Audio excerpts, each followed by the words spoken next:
Hey, hey, hey, hey. What's up, SMT Nation? What is going on? I hope this live stream finds you well. I need an audio check. Let me know how I sound. Let me turn the music down just a little bit. Let me know if I sound okay. Hey, Delaney. Let me know if the audio is not clipping or, stuff's coming in and out. Just let me know I'm good on the audio side, and then we can then work our way through the video side. What's up, Gene? Thanks for the super chat, brother. Yeah. Thanks, Adam. Appreciate you, Caleb. Good to see you, man. Thank you for holding it down with the big blue wrench. Hashtag mod squad. If you got a blue wrench and a blue name. I did see Big Lou was in here a minute ago. Well, hopefully he's still here. Good to see you, Kathy. I saw you earlier as well. Billy, NR, no radio. Appreciate you. Nathaniel, no clipping. Smooth sounds all the way. Fantastic. Thank you. Gene says audio sounds great and video is great. All right, so the video piece, I'll get that going here in a second. Just waiting for everybody to come in. I usually wait about 5 minutes for all the notifications to go out and things like that. So William, good to see you. Tito, what is up, my dude? You're watching this in the live. Hashtag 2Live Crew. Yeah. Watching this while you're eating. Hashtag Ravioli Squad. It's crazy. We got the Ravioli Squad. This is nuts. What's up, Timbo? What's happening? Josh, I see you. Caleb, thank you for that, bro. Hashtag yeah. You guys are the best. Carlos, whoever complains about music, GTFOH, yeah. All right, let me know if my audio levels are good. I don't have to adjust anything. If the music is good where it's at, I'll leave it. If it needs to come down just a smidge, I can. I'll keep the mic up where it's at. I don't think the music should be too much of an issue. Just let me know that things are pretty even, right? Because I don't want the music to distract from what I'm saying, but I don't want it to be dead silence either. So, yeah. Sound is crispy. Thank you, Vlad. Trailboy Gaming, I appreciate you, bro. Thank you for the super chat. You are the best. The realist. All right, Josh. Sounds good. Excellent. What's up, Vinny? Yeah. No major adjusting. Me being a sound engineer, I would turn down the music, but it's good to me. Okay, I can turn down the music a little bit. I take advice from sound engineers, bro. How's that? Let me know if that's good. All right. If my mic is good and the music is at a good level now, I'll just go ahead and proceed with the show. I want advice from the sound engineer, please. Nathaniel, I need you. Give me a thumbs up or an A-OK. All right. What's up, Apple Watts? What's happening, brother? Hey. What's up, Diego Jr.? Yeah, Jose, good to have you, man. Glad you can make it. Live stream, yeah.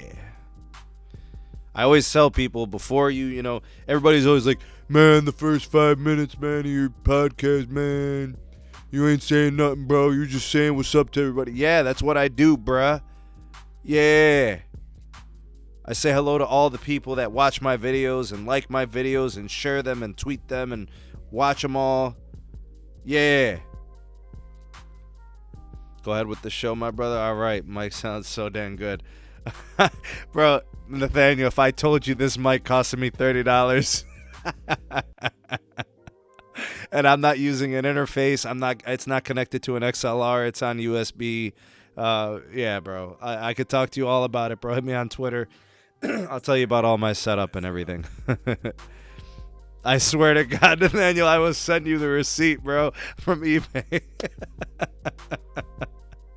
All right, look. Yes, sir. All right, let's go ahead and start this show. Let's do this, all right? All right, let's start it. Video on. What is up, y'all?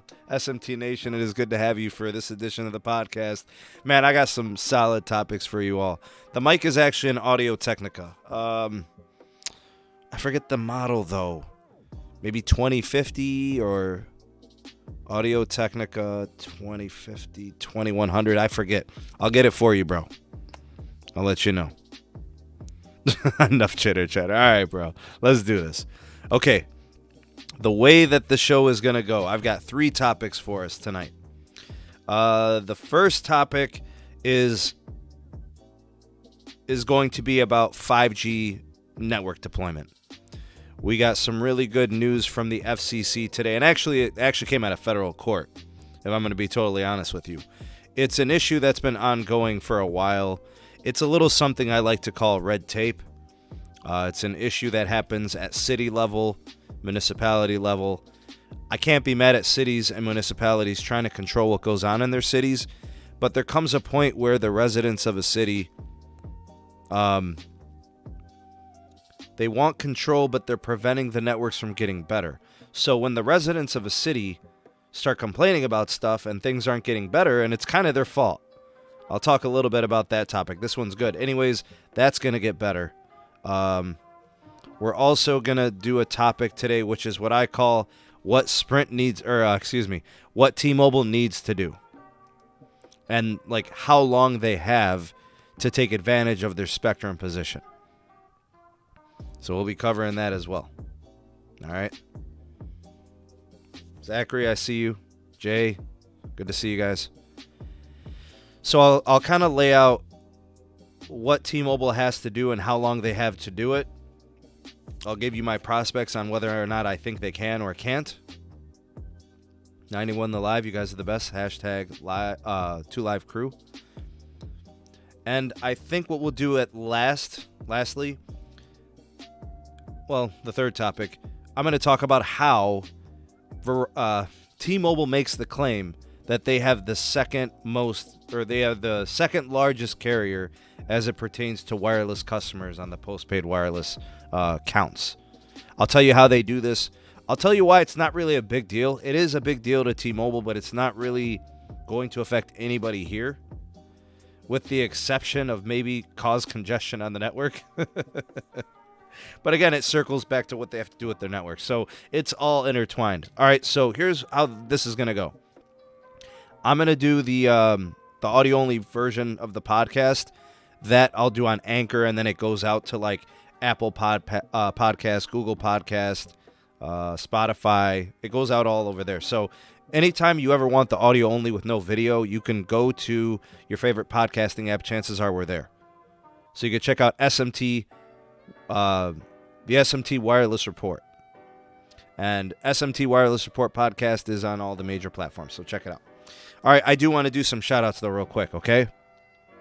I want to give a special shout-out to a couple of people. First, I want to welcome back Gene to the Patreon community. We are so glad to have you back and glad you're a part of the community. So big shout-out to you, sir. Shout-out to Michael and Daniel for their recent PayPal donations. In the description box, there are different ways to donate to the channel if you feel so compelled to do so. Also, a big shout-out to Santiago. Appreciate you with the Venmo donation. Thank you so much. You guys are the best. Thank you for supporting the SMT Productions. That's why we do what we do. The community, we appreciate it so much. That's why we bring you guys the content. All right, let's go ahead and start. I'm going to go ahead and kind of start the audio-only version of the podcast. And the first topic I think we'll do... we'll do the 5G deployment thing. Okay. All right, so when it comes to 5G network build-outs, there's going to be a couple of things that kind of get in the way. One problem is money. Carriers have to spend a lot of it. It's really the underlying resource. That's like one obstacle. There's, vendors that sell the hardware. There's also vendors of software. Obviously, that's all on the carrier side. The other piece to this is real estate and where, providers can actually place all of the hardware for 5G networks. They obviously can upgrade, 4G LTE sites. They can upgrade the current infrastructure they have. So that would be rooftop sites, which are considered macro sites, traditional towers, and then they also have like small cells, nodes that they place on power lines and things like that. Anyways, this particular aspect of, small cells and things like that, it's kind of become a contentious point to certain cities and municipalities. Certain cities aren't really liking the fact that this is a solution that the wireless carriers are kind of moving towards. And there actually is a lawsuit that just completed where cities and municipalities were pushing back against the FCC. the FCC is trying to eliminate or reduce the power that municipalities and cities have to negotiate and kind of like make deals with the upgrading of 5G, cellular deployment. So this law this new regulation and guideline that the FCC instituted started in 2018, and it looks like cities were opposing it to the point where this actually had to go to a federal court. These new laws by the FCC were designed to reduce or limit the city or municipality's ability to negotiate with wireless telecoms like Verizon, AT&T, and T-Mobile and Sprint and so on, and putting up all the 5G hardware. So we're talking nodes and small cells, things like that. The new rules were instituted in 2018. Cities pushed back, and today we just got reports that the trial, the court proceedings that went on, they finalized, and the federal courts actually upheld the FCC's modification. That means you are probably going to be seeing a whole ton more of small cell deployments in your city. You're probably going to see a bunch of accelerated build-outs by carriers like Verizon, AT&T, and T-Mobile, where they're going to be bolstering network capacity, not just in 5G, but they're also probably going to do LTE upgrades as well. Because obviously, all networks are in a different phase of their upgrade cycles. I mean, AT&T is still upgrading LTE, as is Verizon, and T-Mobile is as well. So that being said, this is going to help telecoms accelerate and increase the rapid nature of the build-out of 5G networks and LTE upgrades. So more freely and more easily, you're going to be seeing carriers deploying all these small cells all over your city. So if you live in New York, or if you live in, Columbus, Ohio, or if you live in Wichita, Kansas, regardless of the city you live in, you may start to see more rapid deployments of these small cells and these 5G nodes and all this new hardware. They're going to rip old infrastructure down. They're going to replace it with 5G technology, and it's going to become more ubiquitous. And this is what we want. With every generation of new technology, two things happen. Number one, the efficiency improves. Number two, the quality improves. And number three, the capacity improves. So all that money that that carriers have charged us all these years for service is now going to be put back into the network for these improvements. So if you've had problems in your area with capacity issues and speeds and congestion and whatever else is going on, network gaps, dead spots, a lot of those things can now actually be handled very quickly. It's not going to take 6 months, 9 months, or even 12 months for a carrier to get the approval to deploy 5G technologies and equipment. A lot of people are going to say a city should be able to dictate what gets anchored on its streetlights and light poles and power line poles and all of that stuff. I agree. The problem is cities and municipalities were lollygagging and dragging their feet. They weren't they weren't responding and replying and handling these requests fast enough. They were kind of putting them on the back burner. And it was kind of forcing carriers putting them in a position where they couldn't deploy fast enough to address their network demands and the issues of the people. So, I think what this also does, it's probably going to reduce the number of no's that carriers are going to get from cities and municipalities. So you're going to see more of a willingness to just allow these approvals, which is fine and good. I also think there's going to be less of an emphasis on making the towers and the nodes and the sites look like pre-existing infrastructure. So it's unrealistic to make a tower look like a tree in the middle of an urban city. And it's unrealistic to expect, carriers to configure it in that way. They can paint them, they can match the colors of whatever they're being attached to and try to make it look similar in that way. But, sometimes hardware for cellular, you just can't hide it. You just can't do it. Right? It's going to look like smartphone technology. It's going to look like cellular tech. So a lot of the requirements that the cities and municipalities had in place were either a little bit outlandish or over the top or extra, and in some cases took too long to get approval, and in other cases they were too expensive. So now carriers will have the ability, instead of overpaying to put in a few sites, there will be a streamlined pricing that cities can capitalize on, but it's fair enough to the carriers so they can deploy more, which I think is good. I think cities should charge carriers a fair price. They should get paid for allowing the infrastructure to be installed on their properties. But it should not be over the top. It should not be outlandish.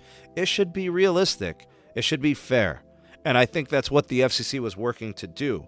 They're working to eliminate the obstacles that were going to prevent 5G networks from being stuck in the mud, right? And, not be expeditiously built out. So in other words, I feel like the way that things have been in some of these cities and municipalities, the way things were handled, it was preventing networks from improving at a rate that actually was much more advantageous for people. Our wireless demands have increased exponentially over the last 10 years. Even over the last 6 months. Let's just talk pandemic time. Everybody's working from home, education from home, everything people are doing with work, it all relies upon so much wireless. It just makes sense. You know what I mean? So in my opinion, I don't like taking the power away from cities. I don't like stripping municipalities from the ability to negotiate deals, but there comes a point where enough is enough.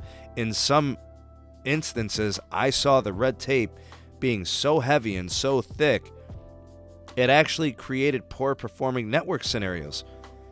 How could people whose wireless demands are increasing be better served without carriers being able to upgrade the network technologies? It's almost like, you want your cake and you want to eat it too, but eventually you're going to have to get out of your own way. And I think that's what the wireless carriers are saying here to the FCC, and that's why the FCC was on board with them building out at a much faster pace. So I didn't want to spend too much time on this topic, but again, like I said, I think this is a win for people. I think this is a win for telecom.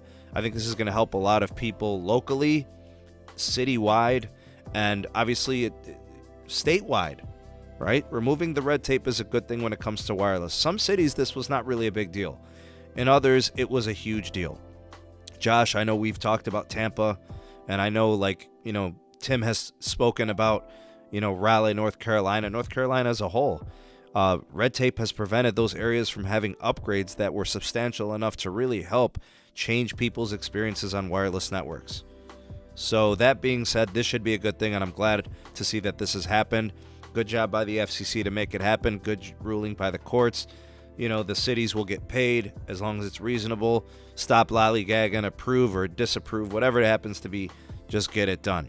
I didn't want to spend too much time on it, so I think 9 minutes is good enough. I'm just going to take a sip of water, y'alls.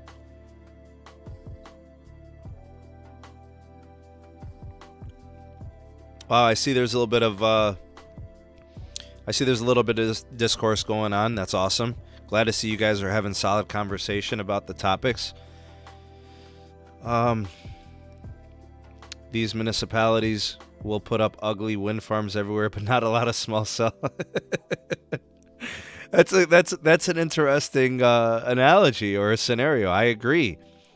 Some things they say are unsightly that are massive, and other things that are smaller and not too big of a deal, they make it a sticking point. So I totally agree with you, Lavendi. Good point. Cassie Jr. says, I've seen green painted towers before. Yeah, they're trying to get it to blend into the greenery, right? I've seen them look like trees. It's pretty crazy. Yeah, totally agree.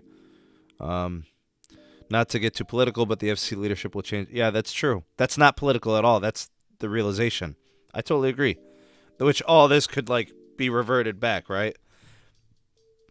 Let me give a special shout out to D728. Thank you for the super chat. Appreciate it very much. YFS says small cell network isn't gonna do. They add capacity. They add density. They fill in spots where it needs. So I'm a big fan actually of small cells. Yeah, just my personal opinion. All right, so we got the FCC story out of the way. Let's kind of stick with the FCC, but we're also going to talk about what's coming down the pipeline here. Okay. Actually, you know what? I'll ask you guys. Do you guys want me to do the T-Mobile 16-month timeline, or do you guys want me to do the T-Mobile number 2 story, how they claim that they're the number 2 carrier? Go ahead and let me know. I'll pick one based on the response from you guys. Which one you guys want me to hit first?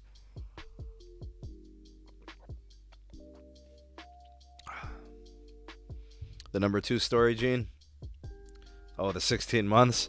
Number 1, the number 2 story, the timeline. Okay. Number 2 story. Wow, it's really, really mixed. It's really, really mixed. The number 2. Wow, number 2 carrier, the timeline. Oh, man, it is mixed. All right, I think I'm going to go with the number 2 story. All right, let's do the number 2 story. All right. All right. Let's do that.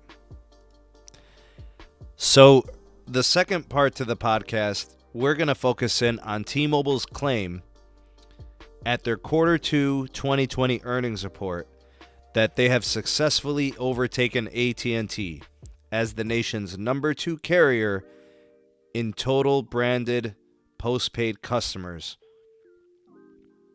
I want to dissect this statement and explain why it is really, really how you frame it. It is completely how you frame it and what you include in your calculations. So here's what I mean by that. First of all, do they mean just postpaid and smartphones? Or do they mean smartphones and connected devices like tablets and watches? We don't know exactly how every carrier does this. And since they're not all on the same page, we actually will never be able to compare apples to apples and oranges to oranges. It's always going to be, well, here's how carrier A does this, here's how carrier B does it, and here's how carrier C does it. And then it's hard to distinguish them because they may not disclose them separately. Because if they disclose them separately, we can then do the math, calculate everything we need to when it comes to postpaid, whether it's smartphones, tablets, watches, whatever else. According to all of the best research and information I could get my hands on, when it comes to T-Mobile and AT&T, AT&T has about 93 million customers across postpaid and prepaid. These are their subscribers. T-Mobile has what they call total customers, 98.3 million.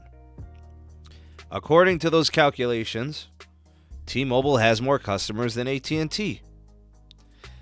But what's not included in this AT&T number, AT&T has what's called a reseller category. Almost 7 million customers belong in this category. Those would be MVNO numbers. So that's Wing Wireless, that's H2O Wireless, that's whatever other,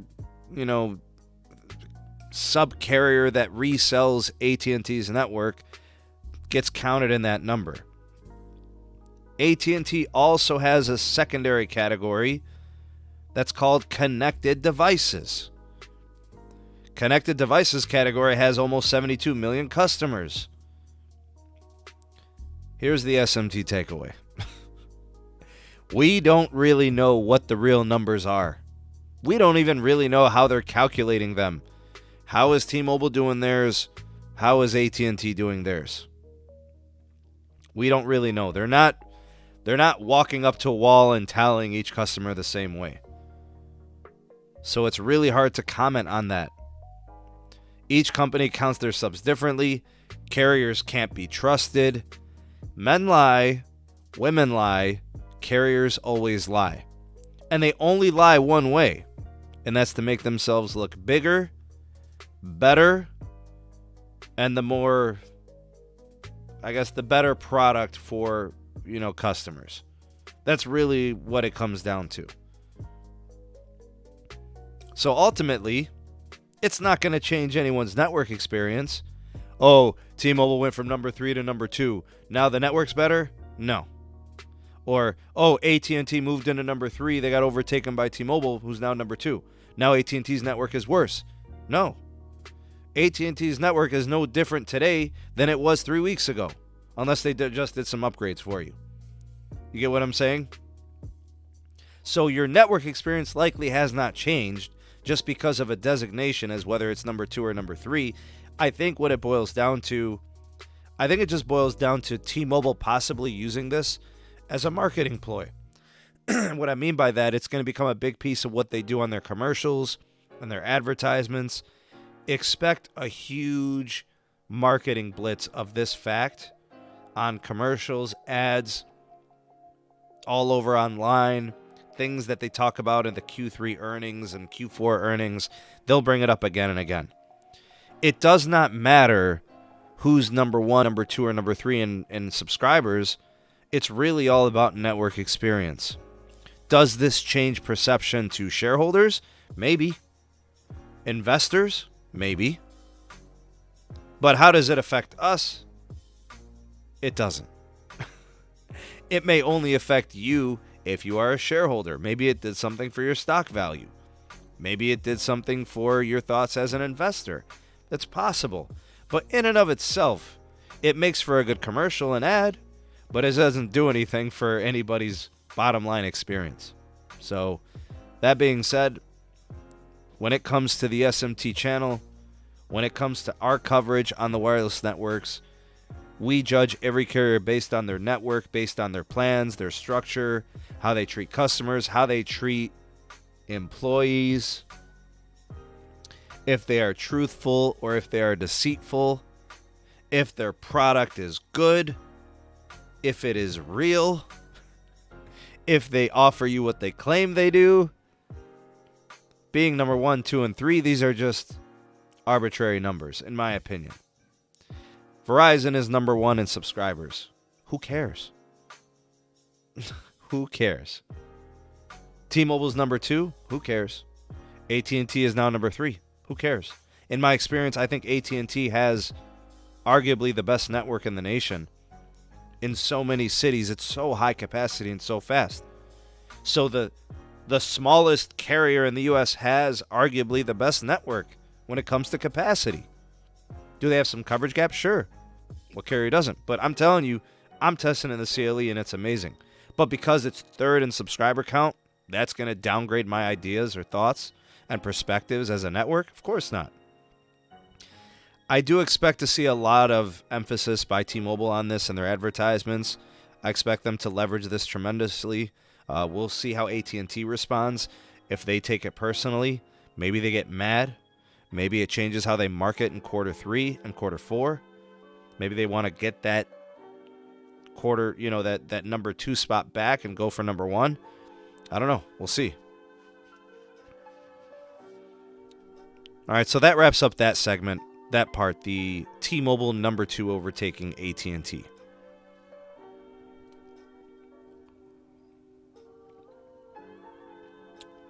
Got to get water, you know what I'm saying? All right, what are we, about 30 minutes in? Nice, we got 114 in the live. Good to have you guys. Thank you for stopping by. I hope you're so far enjoying the show. For those of you just coming in, welcome to you. For those of you that have been here, you guys are the best. Go ahead and give this video a like. Share it, please. All your socials, Twitter, Facebook, Instagram. However you do your shares, please get it out there. Thank you so much. Nathaniel, I agree. Water is good for the soul. And organs.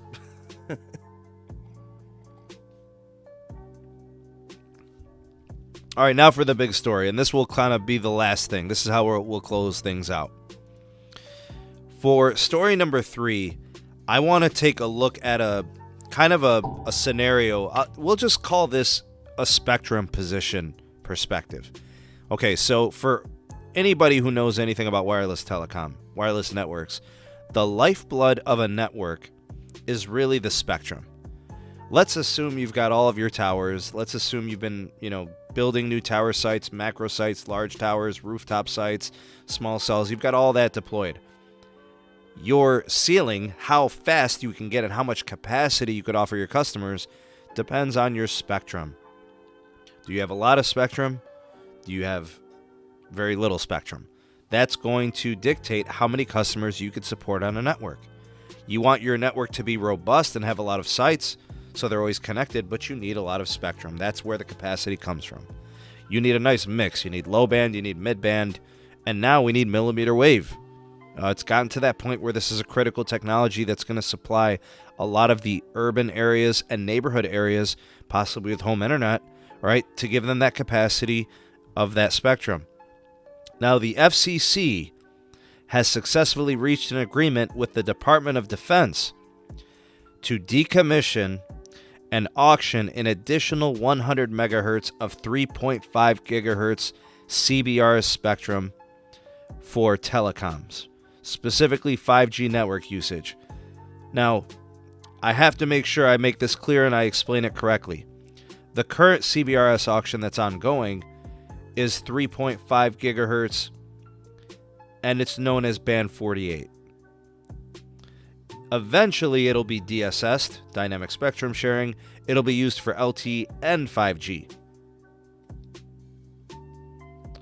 So, the CBRS spectrum that's currently under auction, right, that's going to be able to be deployed probably by the end of this year.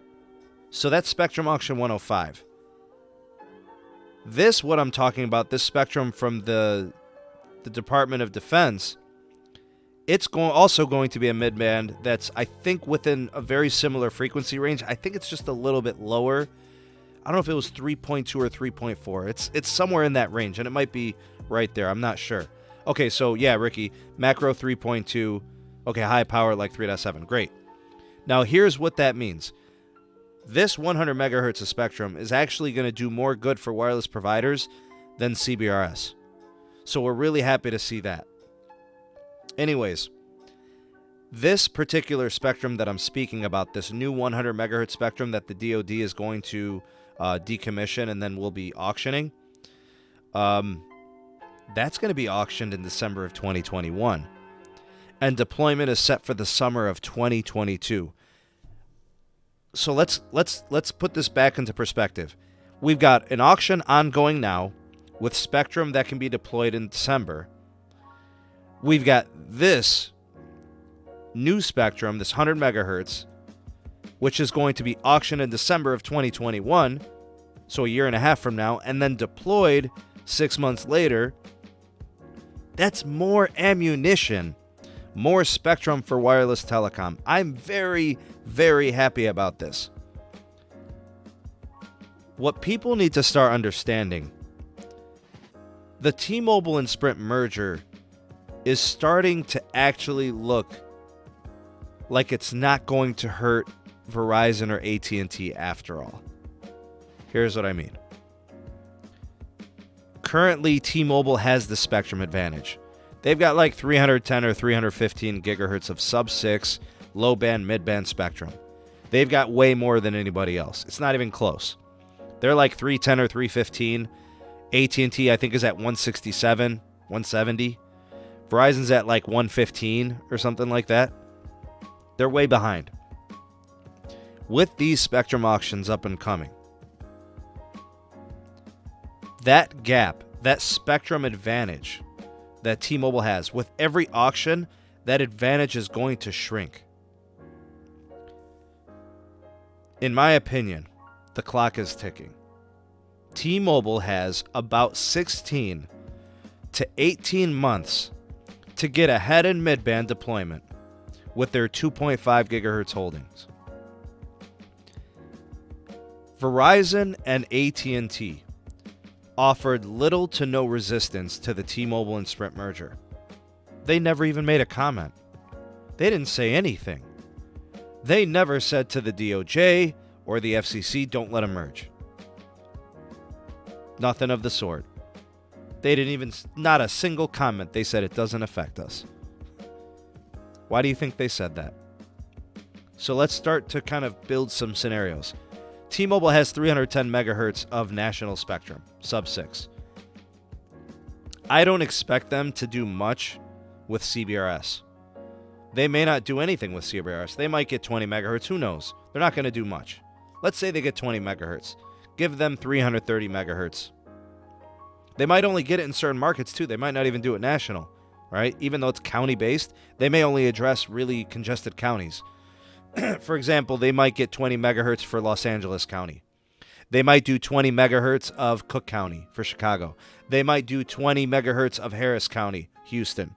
Miami-Dade County, 20 megahertz. They might do something like that. New York City, 20 megahertz. They might do something like that. They will not go national. Verizon has 115 megahertz of national sub-6. I expect them to try to get somewhere in the neighborhood of like 70 megahertz of CBRS. Right? Maybe, or let me rephrase that. 40 megahertz of the CBRS, the 3.5 from Auction 105. Of that 100 megahertz of the DoD spectrum, I'd expect them to probably get most of that too. Maybe 60. They're going to spend a ton of money. They haven't spent money on spectrum in years. They're ready to spend. And they've got money. Their capital investment is going to be huge. If they get somewhere in the neighborhood of 60 to 70 megahertz of that 100, and then 40 megahertz of CBRS, let's say they get 100 megahertz out of that, they now have 215 megahertz. So that means T-Mobile will probably have like 310, 320. Verizon will have like 200, 210. AT&T currently has about 170 megahertz. Give them 60 megahertz of CBRS combined with that new DoD spectrum. That puts them around 230. So right away, AT&T and Verizon have now exceeded over 200. T-Mobile's probably still hanging around that 310 mark, 320 maybe. 330, who knows? We haven't even talked about C-band. The 3.7, the C-band, is 280 megahertz of licenses. Verizon and AT&T are going to be the big spenders there. It's inevitable. It's not going to be a question. That'll be auctioned in December of this year, December of 2020. The first 100 megahertz can actually be deployed as early as December 21. Expect Verizon to get most of this first 100. Do not be surprised if Verizon walks away with 60 megahertz. Heck, I'll even say 80 megahertz. I just said that Verizon's probably going to have about 210, 220 megahertz after, we look at CBRS and the new DoD spectrum. Go ahead and throw in this for this 80. That puts them almost at 300. By the end of this year, T-Mobile's probably going to have 340 megahertz total of sub-6, low and mid-band. CBRS, 3.5, 3.7. We're looking at the next couple of years. 340, 360. AT&T and Verizon are going to be knocking at 300 megahertz national, knocking at the door. Don't forget about the other 180 megahertz. We only talked about the first 100 of C-band. What about the other 180? Verizon will get in on that. AT&T will get in on that. I'm not exaggerating. I'm not trying to be hyperbolic at all. This is not hyperbole. In 2 years, Verizon will have over 300 megahertz of spectrum, sub-6, and so will AT&T. And then the advantage will go to the carrier that has the tower density. And who is it? Whose network has the most tower density? Verizon. Whose network is changing that narrative and improving their tower density on an almost daily basis? AT&T. If Verizon has post-Spectrum Auction 105, post-Spectrum Auction 107, and we'll assume it's Spectrum Auction 108 or 109 or 110. After those three auctions, the next three, Verizon could have 350 megahertz of spectrum. AT&T is probably going to be right there. Oh, appreciate the super chat. John, appreciate you. Thank you for that. Much appreciated, man. Very nice of you. I expect Verizon to have about 350 megahertz after these spectrum auctions. I expect AT&T to be right there. I expect T-Mobile to add some spectrum along the way too. Maybe they end up around 360. Maybe they end up around 380. But the advantage is gone. If you want to exaggerate it and really stretch it, I think maybe they have 2 years to close that network gap and to create some space and get ahead. They have 2 years. I actually personally think it's less. I think it's more like 16 to 18 months. My personal opinion. 16 to 18 months. Because after those 3 auctions, where is your spectrum advantage, T-Mobile? They've closed the gap. You've got 310 now. Let's just say you end up with 380, 80 megahertz in the next 3 auctions. AT&T and Verizon are right there. 350, 360. Your advantage is gone after 2021. It's no longer an advantage. Verizon has money bags. Big shout out to Gene. Thank you for the super chat. Verizon is bringing big money. AT&T has big money. AT&T is ready to spend $20 billion on the network this year. Their guidance has proven that. Their quarterly spending has shown that. Verizon spent like 9 or 10 billion in half one. They're going to do another 9 or 10 billion in half two. Probably about 8 actually. T-Mobile is going to have to increase their capex. That's where I'm going with this. The new T-Mobile has to completely change their thought process. They cannot continue to spend just enough to keep the network functional. It now has to become elite. They are the second largest carrier in the U.S.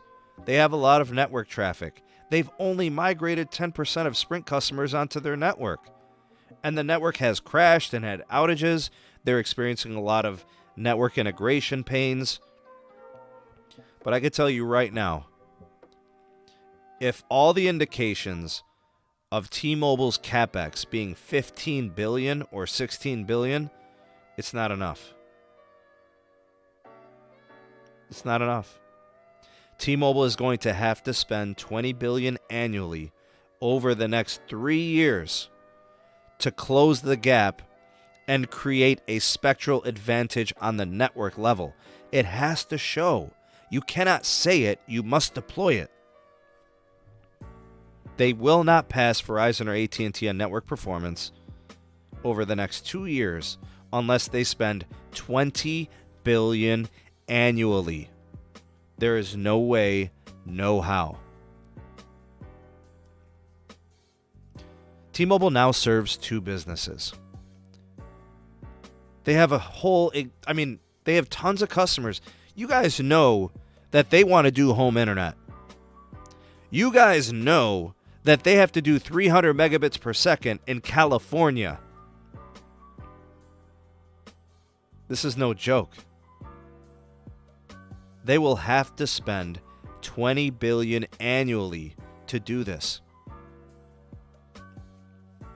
California might need 5 billion by itself. No joke. They got to do 300 megabits per second in California in 2 years. 2023. My thoughts and opinions. That's how I see it. What say you? You guys tell me what you think. If you're watching this on replay, give me your thoughts and opinions. I'd love to hear it. You know, I was just thinking aloud, right? I agree, Carlos. Money talks. Info Assistant, that's a great comment. Where's Deutsche Telekom when you need them? They're pushing T-Mobile to have the best 5G network. They got to put the money up. I totally agree with you. We'll see what happens. I think their capital investment must increase. 15 billion won't cut it. 16 billion won't cut it. We joked about, like me, Caleb, and Carlos, we joked about an over-under. We set it at 17 billion. I say under. I think they're only going to spend about 16 billion this year or in the next year. So we'll see what happens. That has to change. It's the only way they're going to be able to compete. Anyways, that concludes this episode of the SMT Wireless Report. Thank you all for listening, and we will catch you on the next podcast. All right, so now we're back just on the YouTube side. Get a sip of water here.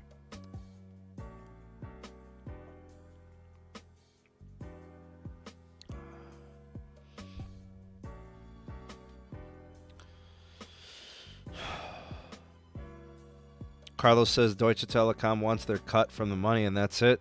Pretty much. Info Assistant says Tim Hodges, CEO of Deutsche Telekom, said we're going to have the best 5G network. Yeah, you could say whatever you want, right? But it's really about the investment. If they really wanted that Info Assistant, they would be willing to invest more, right? So we'll see if they come through.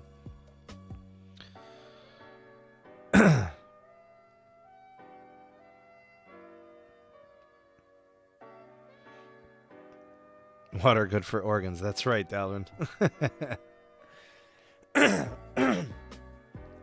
Josh says talk is cheap. It is cheap, and money talks. Talk is cheap. Yeah, they need to help T-Mobile USA when they need it the most, which is probably now. I totally agree. If they want it to be the number one 5G network, the investment must come now. The old saying, you have to spend money to make money, plain and simple. Michael, I totally agree. Ram, we do need them competitive. I agree with that statement. If T-Mobile isn't spending, Neville Ray can't do what he needs to do. Right? If T-Mobile's not giving him the money, he can't.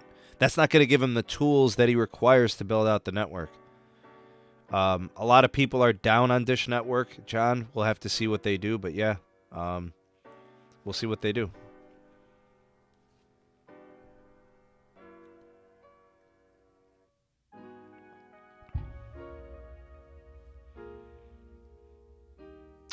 Thank you, Alex. Appreciate you, man. You didn't have to do that, bro. You already. I would like all of you, if you appreciate what the SMT does, and you want a creator that is similar, or maybe you're looking for somebody who's a little bit more, he's a little bit more progressive than me. I'd say he's a little more fearless than I am. Alex, man. Alka So Real. Please do subscribe to his channel. He reviews a lot of the networks as well. He does a lot of speed testing. He tries a lot of services. Prepaid, postpaid, Verizon, AT&T, T-Mobile, Metro, Boost. He's done it all. He also does credit card reviews. Some credit card stuff on his channel as well. He does live streams on Periscope. Check him out on Twitter. Alka So Real. Go ahead and subscribe to his channel. One of my moderators, please get Alex's channel up. If you could provide a link for everybody to go over there and subscribe to him. Thank you. Let's see here. Some of you guys said they were going to have high churn, and the latest report proved that wrong. Actually, Cassie, that report does not reflect the Sprint churn. So when you combine the churn rates, they didn't give us an accurate number. So you're actually kind of wrong. They actually lost 1.6 million subscribers last quarter. So, yeah, about that.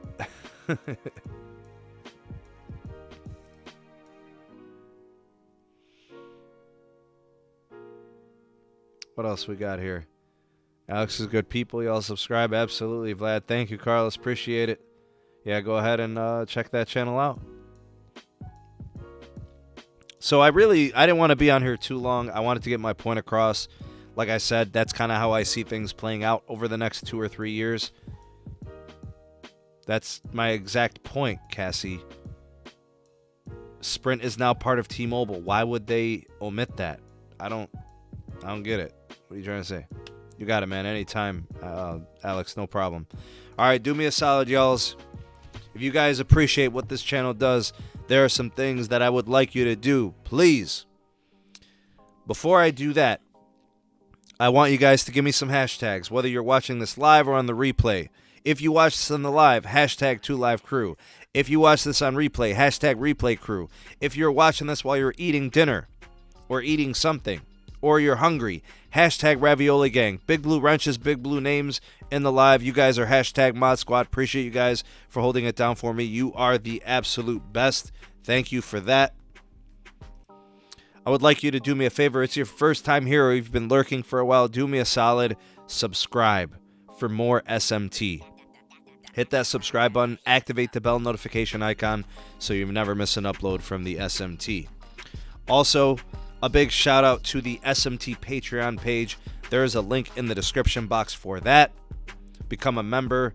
$1 donation. There's a $2 tier, a $3 tier, and even the Sneed Army $5 tier. Take your dedication to the SMT community more seriously. Donate and get exclusive access to videos, live streams, podcasts, and early access to YouTube stuff. Thank you in advance for those considerations. All links in the description box. Also down there, the Twitter handle. And then we also have the podcast links. Like I said, we're on Anchor, Google, Apple, Spotify. We're everywhere. Audio Only Podcast is there. And that's pretty much it, y'all. Thank you for being here to watch. I appreciate it very much. You guys are amazing. Best community out there. I appreciate all the support. Please like this video, share this video, and that's pretty much it. We'll catch you guys on the next one. We'll see you at the next show. Peace!